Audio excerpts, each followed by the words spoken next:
ZEnglish is an online English school with native and bilingual teachers from all over the world. If you like our videos, subscribe, click the link below, and head to zenglish.jp for a free lesson.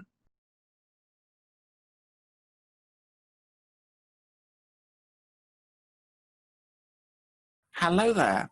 This is a pronunciation workshop all about the letters B and V, or the sounds B and V. I'm Ben, not Ven, and I'm going to talk you through this workshop. So, many people find the sounds B and V, B and V to be confusingly similar, and there are quite a few words where which one you use changes the meaning. For example, fiber is a healthy nutrient found in breakfast cereal, but a fiver, with a V sound, is a £5 note. A broom is a brush that you brush things with on the floor, but vroom is a sound that motorbikes make. Vroom, vroom.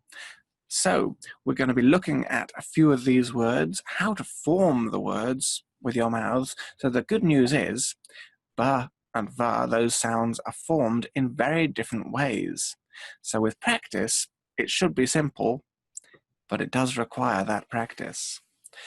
So the B sound, the B sound, first of all, you can see this in the start or the end of words, or somewhere in the middle. So it's at the start of bottles and bomb, it's in the middle of robbers and fiber, and it's at the start and the end of my Uncle Bob. Similarly with the V sound, V, you can see this anywhere in the word, so variety, lots of variety of words. I earn my living. To earn your living is just to make the money you need to pay for food, etc. And true love, it appears at the end of true love. So it can be confusing, as I mentioned, in words like van and ban, where it's only that minimal pair, that one small difference, that tells you which word it is.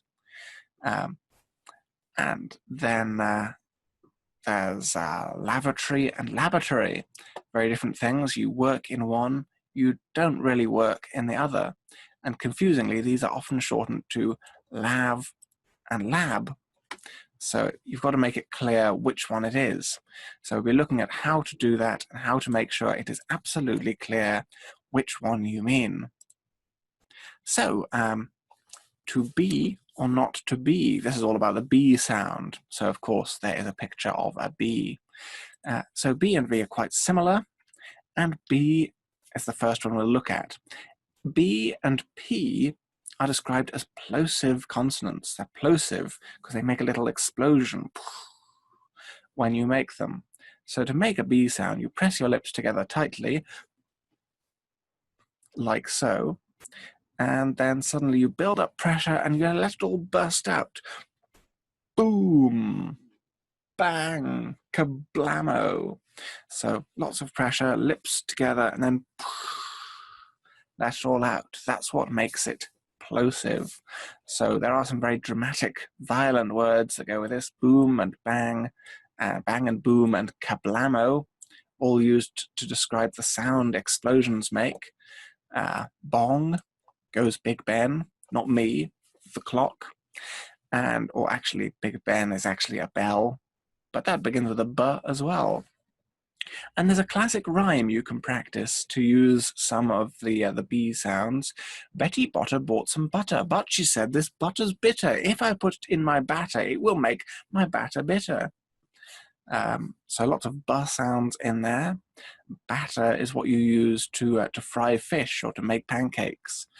So if you've got a bitter, better butter, you can make a bitter, better batter, and it won't make the batter bitter.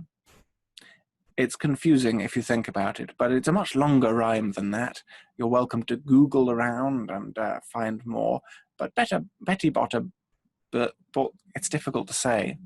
It's a challenge, but there's a good chance to practice your B sounds. So, moving on, we will look next at the V sound. V for victory. Sorry to have a picture of Winston Churchill here, but he's so famous for his V sign. V for victory. It's formed quite similar to an F. So frogs, violent, etc. But there's no explosion here. You're not pressing a lot of pressure behind your lips, because actually the air can go through the whole time. Your top teeth touch the bottom lip. Like that. So it's like you're biting your lip. And in that position, you can still breathe out, and you can make the B is quite short, but the V can be as long as you like. It sounds like someone hoovering or vacuuming. So that's the V sound. With that, you can talk about Vincent van Gogh, Vivaldi visiting Venice, or very vain Venezuelan vampires vaping. So a few V sounds for you to practice there as well. It's quite a satisfying sound to make. And next up, we will look at a few of the words that can cause confusion. And I have put these into the form of a poem, because I think poems are memorable. They can be enjoyable to read.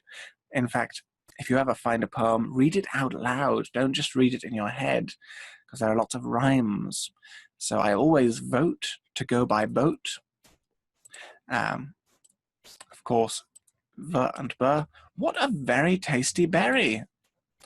It's polite to bow and make a vow. A vow is a solemn promise. The Norwegian Viking, sort of ancient pirate, never goes biking. I have a vat, like a large barrel of milk from a bat. If the product is buyable, if it's possible for you to buy it, the plan is viable. All those bees are after my visa.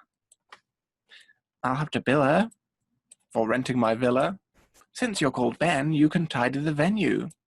It's a bit of a cheat, this one. And though they may vary, bears are all berry. So I always vote to go by boat. What a very tasty berry. It's polite to bow and make a vow. The Norwegian Viking never goes biking. I have a vat of milk from a bat. If the product is buyable, the plan is viable. All those bees are after my visa. I'll have to bill her for renting my villa. Since you're called Ben, you can tidy the venue. And though they may vary, all bears are berry.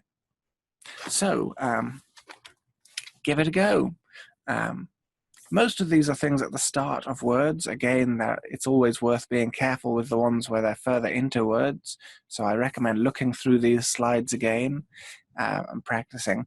But the basic principle of B as a short explosion and V as breathing out with teeth biting your lip, hopefully that will give you enough to practice with, and in no time it should become much simpler.